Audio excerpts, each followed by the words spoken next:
This is the Performing Songwriter, and my name is Ray Naylor. My guest today is Terry Rivel. Terry was my first guest exactly 4 years ago when the show started. And at that time, the production value of the show was so much less than it is today. Shall we just say that there was a learning curve for me? For this last show, I've invited Terry back, and in addition to hearing a number of his songs, we'll be talking together about some of our experiences of being part of the local Philly folk scene. Now let's talk to Terry. Terry, how you doing? I'm okay. Yeah. We were here 4 years ago. Yeah, I remember that. It seems like it was 10 years or something. And we've known each other for, I would say, since the 80s. I was going to ask you, was it since the 80s? Well, I maybe early 80s? Yeah, did you ever go to the Bothy Folk Club? Yes. In West Philly? I went there at least once, maybe twice. I remember meeting Sherry Somack there. Mm-hmm. And so you would have met me there, or maybe it was Perimeter Coffeehouse, I'm not sure. I think I first met you at the Perimeter. Oh, okay. When did you first perform there? I don't know. It was back there. Yeah. Back there sometime. Yeah. First thing I'm going to ask you, and I'm going to answer it too. When was the first time you actually got in front of an audience? Boy, is that a story. And that's the first time. I remember, well, the very first time was a group of like 3 or 4 friends and myself. I remember doing some Crosby, Stills, and Nash tunes and stuff like that we were playing. And it was a benefit for the attorney, William Kunstler, at some large all-purpose room or whatever. But the first time I did a solo actual performance was at the Perimeter Coffeehouse in Camden. I probably had only been playing for about a year and a half. This is probably, maybe it was the fall of, I don't know, about 68, maybe 69. And I was so nervous. I must have drank like 10 glasses of water while I was performing, And I knew I did pretty poorly, I mean, it was the first time in front of an audience. I was like 19 years old, And the guy that was running it at the time, his name was Vince, very nice guy. And he said the best thing he could have said to me at the time. He said, you need to work on it before you do another show here. And I was a little bit crushed by that. But, I knew that I was so nervous I really couldn't play even as well as I was able to at the time. When you're that nervous, I don't know what would have helped, maybe a little bit more practicing, just, practicing getting up in front of people. The more you do it, the better it gets. Exactly. Yeah. Well, my first time was in 1980, and at the Bothy Club in West Philly. Ah. And I was already like 32, so I wasn't like a teenager or anything. And in terms of playing in front of else, I remember playing with my first wife at least once. I had just learned Phil Oakes. The real first song I learned was Phil Oakes' I Ain't a Martian Anymore. I remember playing that for her. And I might have done a little bit more. And I remember playing for my sister and brother-in-law. Other than that, I don't think I played in front of anybody. And it was an open mic, which is what the Bothy Club had. Yeah. And the performer before me, which a lot of people know from Philly, is Raleigh Brown. Oh. Now, Raleigh is this incredible guitar player. Tough act to follow. Yeah, and I'm thinking, oh no, the David Bromberg type person here. But I got through it, And let's see. Okay, we talked about, probably met at the Perimeter, which was in Collins. It was in Collingswood at the time. Collingswood. Yeah, Andini was running it. At the Collingswood, was it a civic center? It was a railroad station in West Collingswood, yeah. I remember that. Tell you what, you've recorded before we sat down here 4 of your songs, and we're going to hear both of those, the first 2 songs now. So here's Terry with a couple of his songs, and we'll be back. Yes, this song is from my CD. It's called High School Hippies, and it's about an old friend, female friend. We went to high school together. I didn't hear from her for decades, didn't know if she was still alive. And here I get an email from her after all these years because she saw me on YouTube.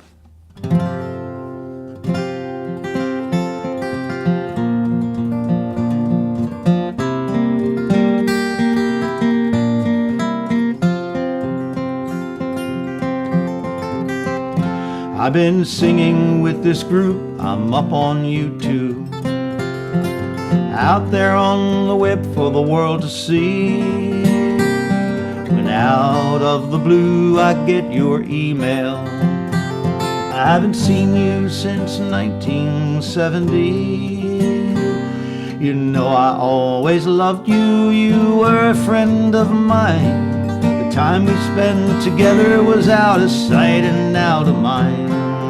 Hippies out of high school on a road that never ends. We thought we'd live forever singing again and again. You were a red-headed Scorpio, a ball of fire. The room lit up when you walked in. Played guitar, sang the blues, did Joan Baez too. When you sang we could hear the drop of a pin. You know I always loved you, you were a friend of mine.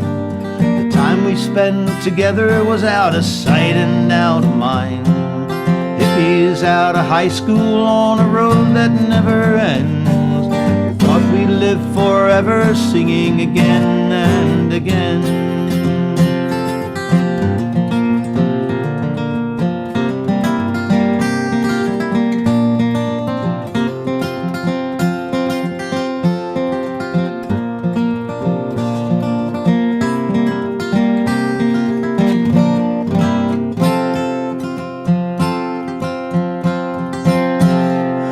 Hung out for a while, I learned a lot from you. But a hard life as a child was there to stay. Friendship we sometimes take for granted. I never thought you'd up and go away. You know I always love you, you are a friend of mine. The time we spent together was out of sight and out of mind. Hippies out of high school on a road that never ends. We thought we'd live forever singing again and again. We'll sing again, we'll sing again. We thought we'd live forever singing again. Hippies out of high school on a road that never ends. We thought we'd live forever singing again and again.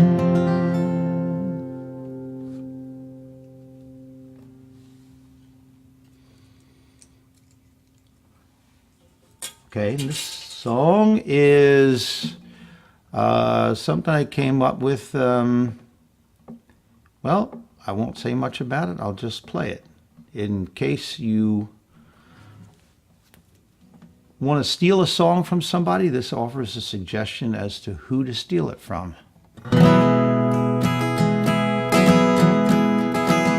And you know it's wrong.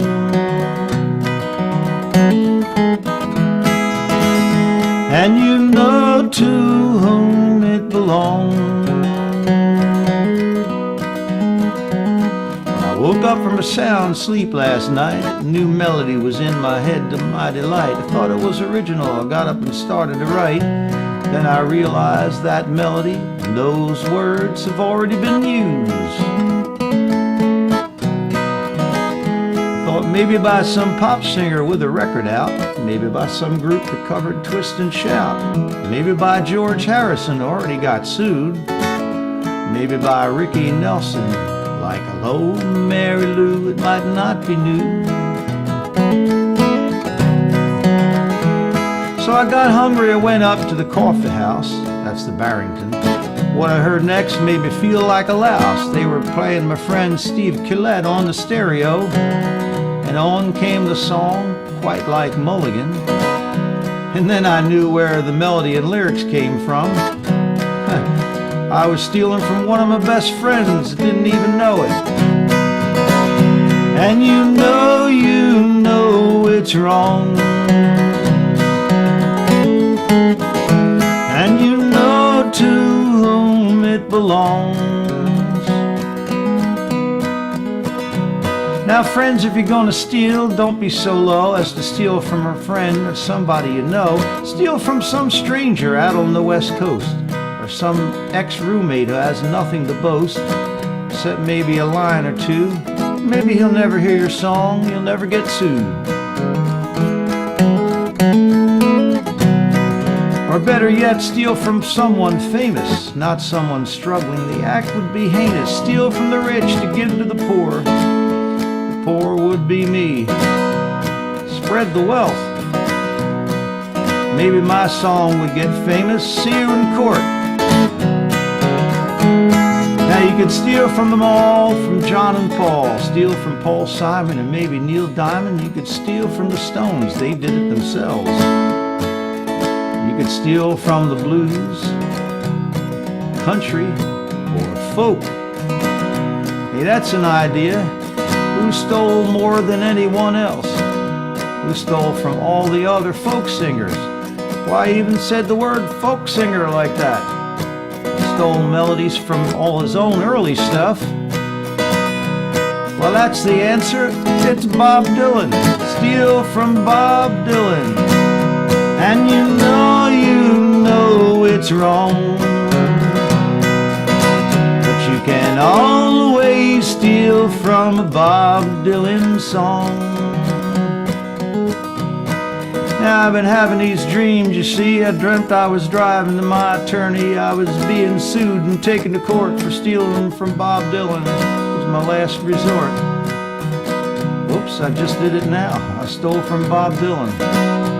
Talking World War III.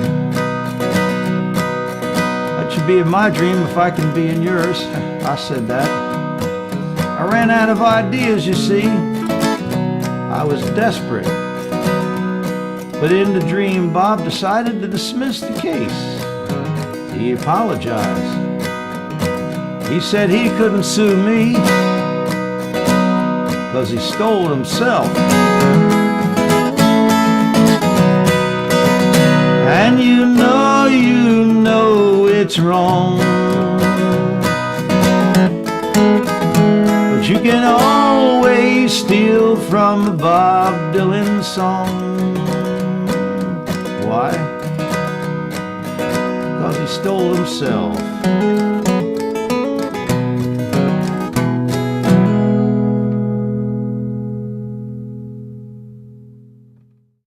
Okay. We kind of indicated before, we met at probably an open mic or something.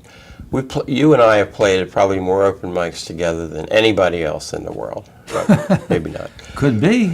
Any interesting open mic story you remember? Interesting open mic stories.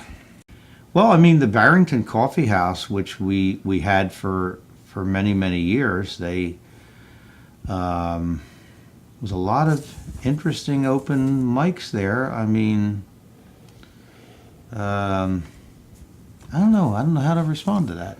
Well, while you think, I'll tell a couple things. Yeah. At the Bothy Folk Club, of course, I mentioned the Raleigh Brown thing, but also it was an open mic, but once a month they had a feature act.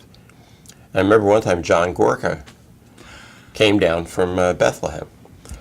And he was known, I guess, up there, but he wasn't widely known like he is now. Right.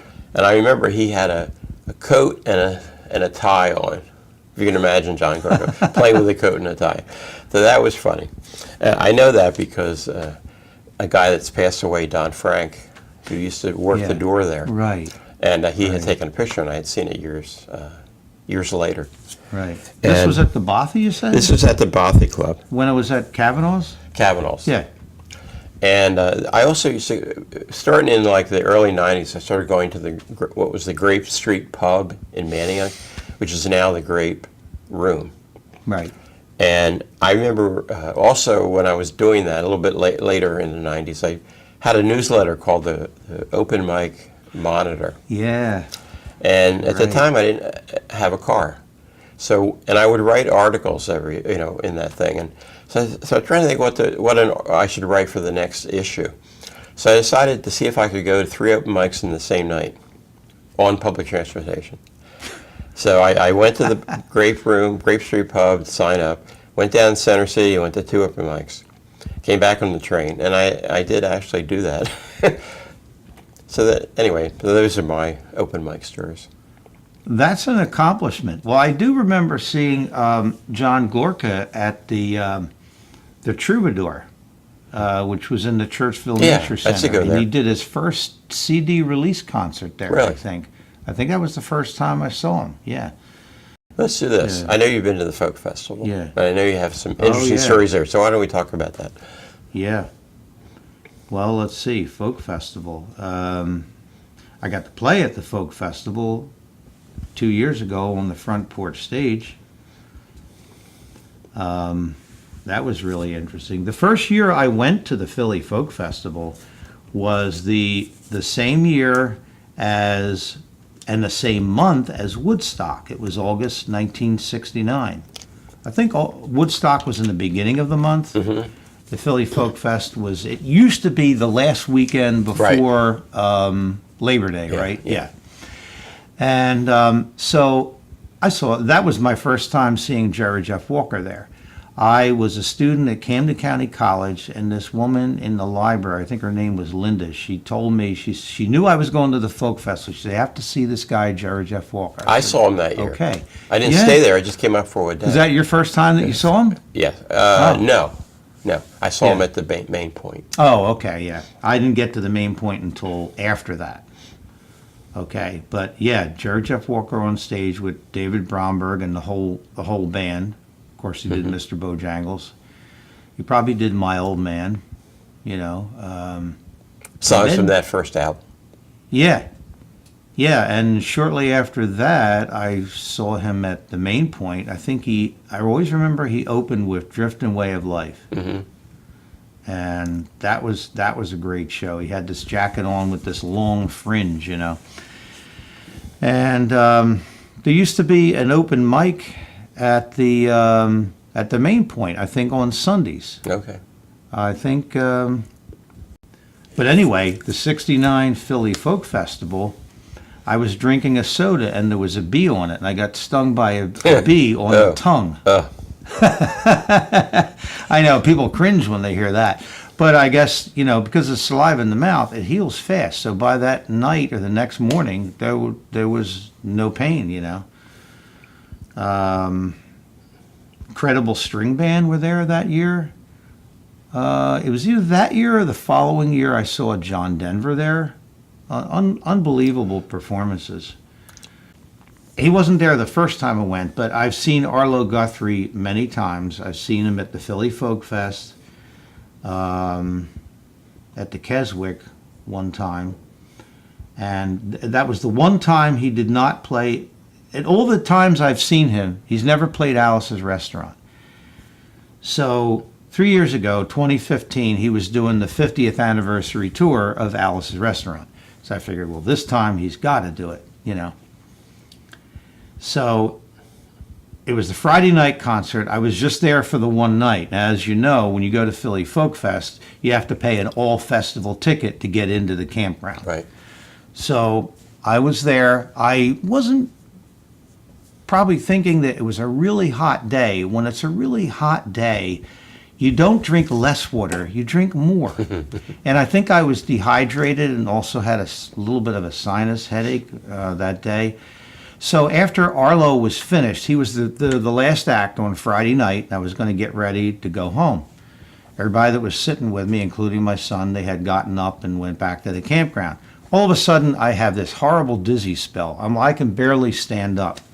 The guy that's cleaning up the grounds, he's like, I know he's thinking, I want this guy to get out of here. Is that your gummy leg? And I said, I don't have a gummy leg. And he said, is that your sailor's leg? And I said, I have nothing against sailors, but I was not a sailor. So every time I tried to stand up, I fell down again because everything was spinning around. So, they said, people said, go up to the hospitality tent, and they checked me out. And later on, I got to thinking, like I'm sitting there waiting for them to check me out. I got to thinking about the story of Alice's Restaurant, and I ended up writing my own parody, call it the Philly Folk Fest song. And the chorus goes, well, in the story, in the song, eventually they took me to the mash tent in the campground. That was one of my options. It said you can stay overnight and then go home in the morning. And people were saying, when I was walking to Rusty and Jan's campsite, and they said, well, this is a heck of a way to get into the campground. So I came up with a chorus: you can fake a little dizzy spell at the Philly Folk Festival. You can fake a little dizzy spell at the Philly Folk Festival. Said stand right up and spin around. They'll escort you into the campground. You can fake a little dizzy spell at the Philly Folk Festival. I wouldn't recommend people to do that, but eventually they'll think it's a movement, the entire Philly Folk Fest movement, and so on. Let's hear your other two songs now. Okay. And we'll come back and reminisce some more. Okay, this is actually, I started writing this song back in the late 80s, and for some reason, every time I tried to rewrite the third verse, it just got lamer and lamer. So I eventually just kind of sacked it, bagged it, whatever, somewhere in the 90s, and I just kept it in a notebook. And I thought, it's about a, relationship, of course, gone wrong. And it's one thing you can consider in songwriting, I got it out again, and I thought, well, why don't I think outside the box a little bit and think about a more recent relationship? And I came up, the only thing I was stumped with was the last two lines. So you could call it's a song about two different women.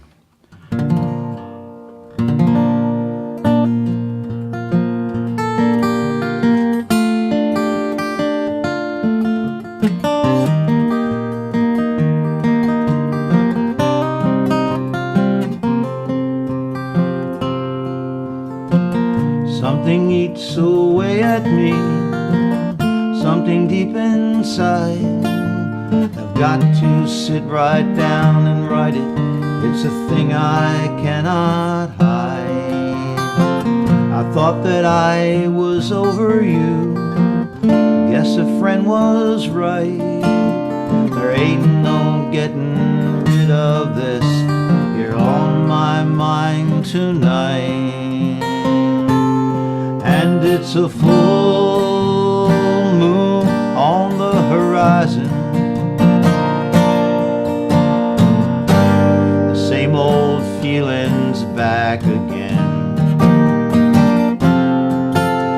There's still this restless dream I have of finding someone like you. It's a full moon.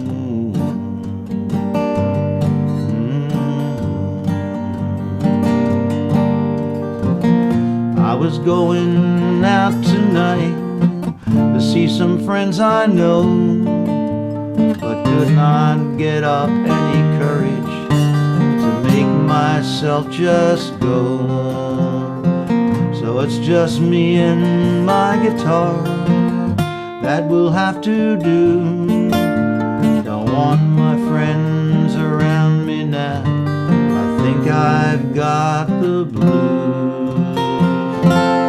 Still it's a full moon on the horizon. The same old feelings back again. Still this restless dream I had of finding someone like you. It's a full moon.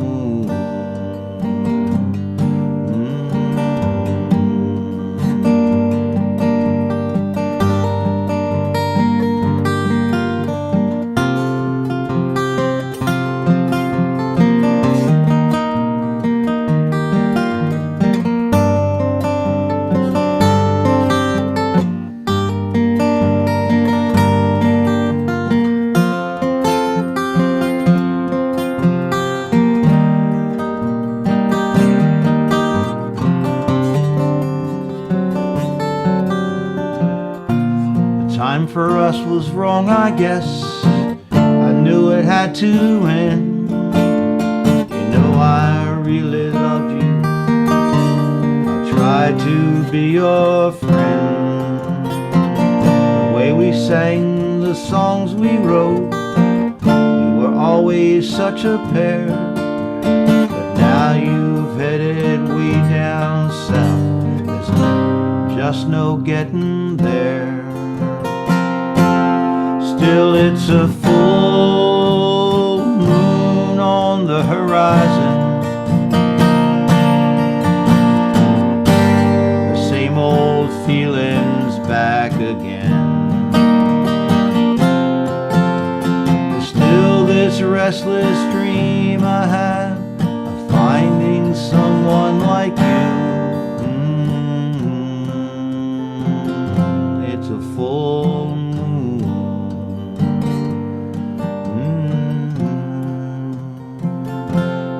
full moon.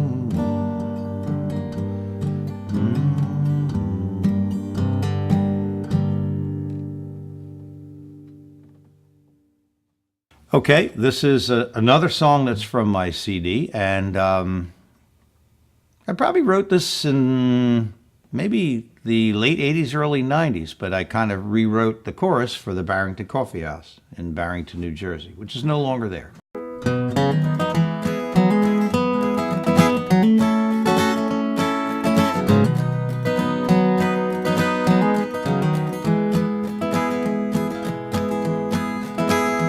It's been 58 some odd years I've been in this world today,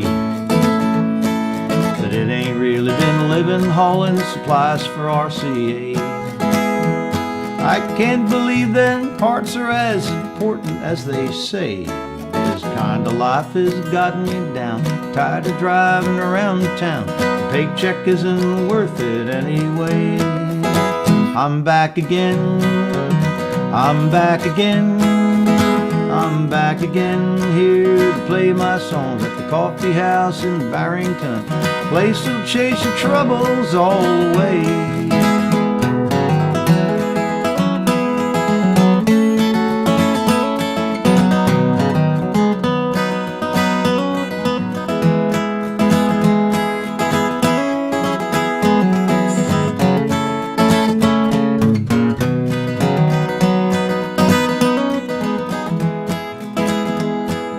Drag myself back home at night. My honey, she ain't at the door. Well, I may not have a honey, but that excuse is pretty poor. So it makes me wonder why I'm here. This stupid life's a bore. When I get home, I'm too tired to be in any way inspired. Just come on by and peel me off the floor. I'm back again, I'm back again, I'm back again, here to play my songs at the coffee house in Barrington. Place that'll chase your troubles all away.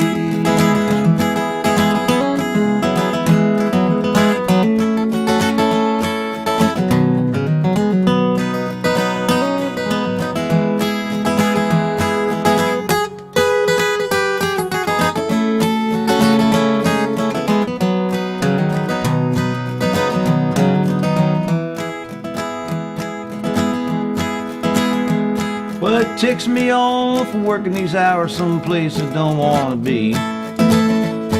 Instead of being who I was meant by the mighty big G.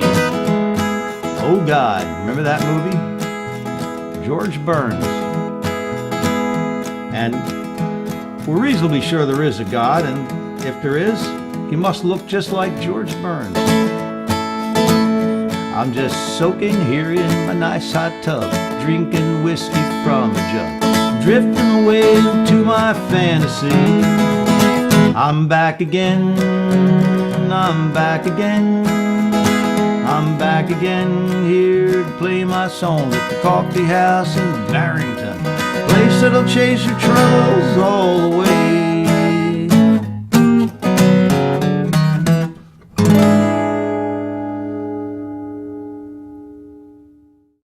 I asked you to think of some stories. Anything else that you've been thinking about? Well, so many interesting experiences with all these different coffee houses. It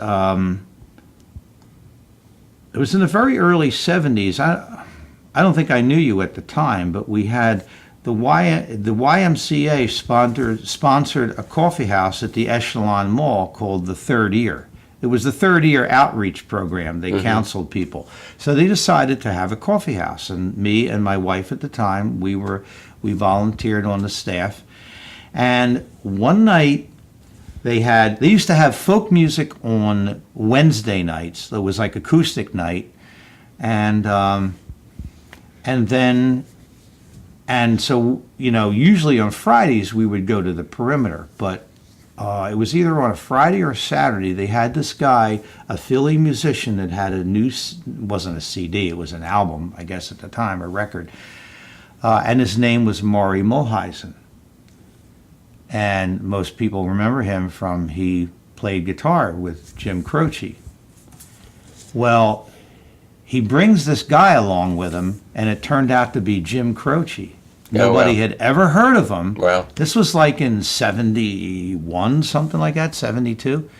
And he played that song, You Don't Mess Around with Jim, that night. And the song went over so well, people were thrilled with this guy. They just the two of them sat on stage, accompanied each other on guitar. And the next thing you know, like within a few months, we heard the song on the radio, and Jim Croce became a big success. And unfortunately, I think he had 3 albums, and he died in a plane crash. Maury Mulhisen along with him. And I remember seeing Jim Croce. I think somebody just put the video up on Facebook. Jim Croce's probably one of his final performances. He played at the 73 Folk Festival, and I think the plane crash was just like a couple of months after that. That was an interesting performance. Well, let me tell you a story about like famous people. In the 80s, there was a group that I was part of called Swords into Plowshares. Right. And we put on concerts, with people like Pete Seeger and Tom Paxton. But before we started doing, we had just formed, and before we started doing those concerts, there was a demonstration rally up in Point Pleasant along the river. Right. They were, the township or somebody was going to build a pump, and some of that water was going to be pumped to like nuclear power plants. So for various reasons, people were against the pump. So they had a rally, and Pete Seeger was there. And MC was Abby Hoffman. Oh. So wow. So on my way, Joyce Brown, who was one of the organizers of the group, said, they were looking for somebody you want to go play. Well, I hadn't been playing for people very long. But I said, oh yeah. So I'm writing a song, driving up in the car. So I get there, and I had a third verse I wanted to do, but I didn't have time when I was driving. You weren't writing while you were driving. I was. Definitely was. Okay. Anyway, so I'm there, and so there's Pete Seeger with his back to me, and I'm too intimidated at saying how you doing. But he turns around, I have my guitar. He turns around and says, give me a high E on my guitar, which I did. And then he tuned his guitar to that. I had no idea that whether that was an E. Because in those days you didn't have it on. You didn't have a tuner. You maybe had one of those little pitch pipe things. Right.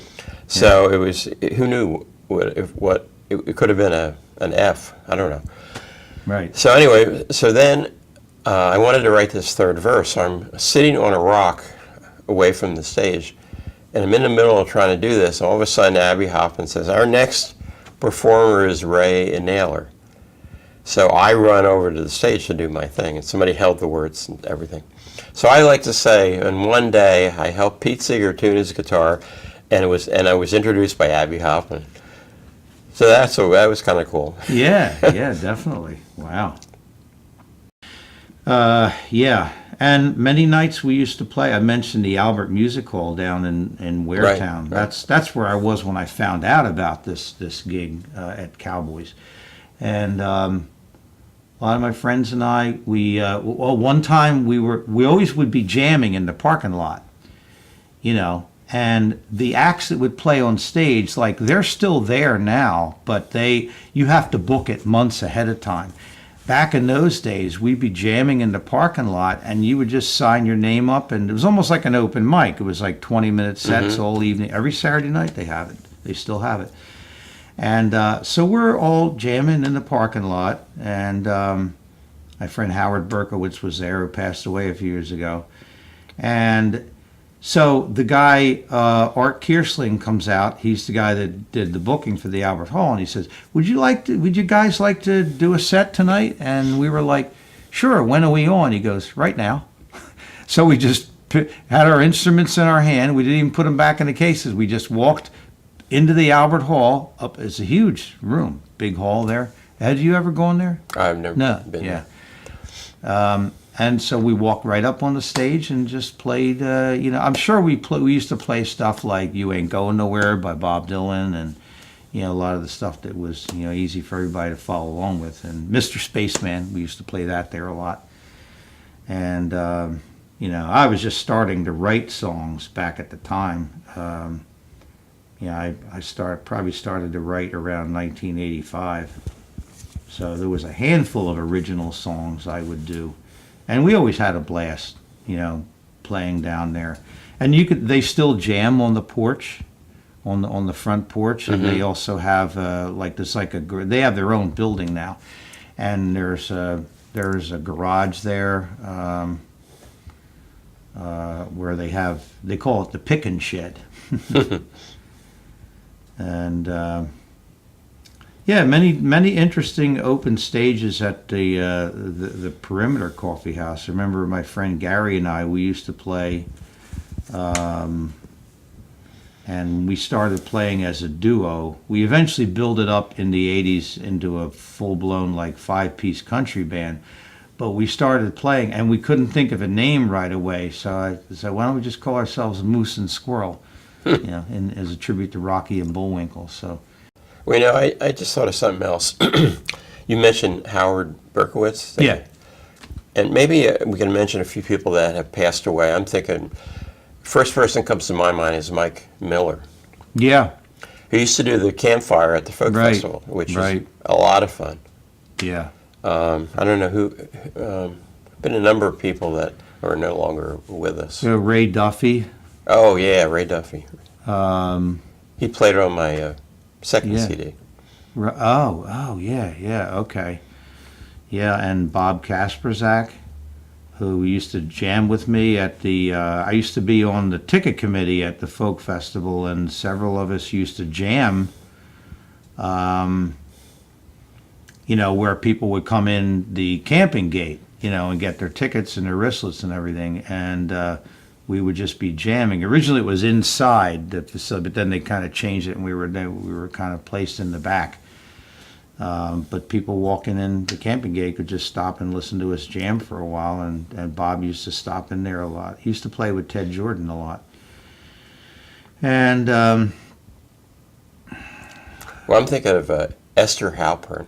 Oh yeah, she died a number of years ago. Right, but she used to run. I met her like once or twice. She used to run the sales society at the festival where people buy T-shirts and stuff. Yeah. And I volunteered a number of years. Now the first year that you volunteered, because she would be screaming and yelling all the time. Not all the time, but a lot. Yeah. So the first year you were there, it scared you.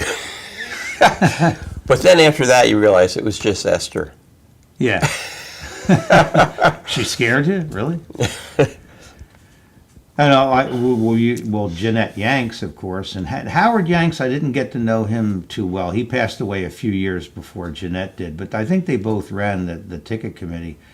But I think it was shortly before or after Howard passed away that I started working on tickets. So Jeanette, she ran that with a strong strong hand, but she was a lot of fun to work with, you know. And whenever we go to spring thing or fall fling, she would, I'd be like in the dining hall talking. She'd, Terry, come on, get in this jam. I want to hear you. She always wanted to hear my music, you know. We knew he's still alive, but Gene Shea. Yeah. He's retired now. He's going to outlive us all. I know. But, you know, he did a show for years and years and years on different radio stations. Yeah. And he emceed at the festival. Yeah. I have a lot of more stories, but I don't want to bore people out. But anything else you were thinking about? Well, the Perimeter Coffeehouse. Troubadour. Go ahead. Yeah. Well, I was going to say about the Perimeter. I remember one summer, it must have been the summer of '68. And this was one summer where they would have groups like jamming down there. They were using the space for practice. And I actually met Walter Trout was playing there because he comes from Collingswood, New Jersey. And I guess he still tours around, although I think he had a kidney transplant or something a couple of years ago. But he's become quite well known. But he was just jamming, and met another friend of mine, Ed Bilski, who also sadly passed away a few years ago. He's a great drummer. I think he actually sat in with a known blues act one time. Ed Bilski did, but they had a group called Wilmot Muse, and they used to play at the Perimeter. They were like something like Chicago, that type of band. They, you know, I think they had one or two horn players, and you know, Walter Trout was a guitar player. And one of the places that I booked and had an open mic was Biddle's Cafe. Did you ever come to Biddle's Cafe? Oh, I was there. Yeah. I remember that. That was pretty cool. And in '96, I don't want to brag too much, but I'm going to. In '96, Philadelphia Magazine every year comes out with the best of. And in 1996, they came out with Biddle's Cafe, the best folk venue. Really? And at that time, there was the Tin Angel and the Cherry Tree, and they always won that.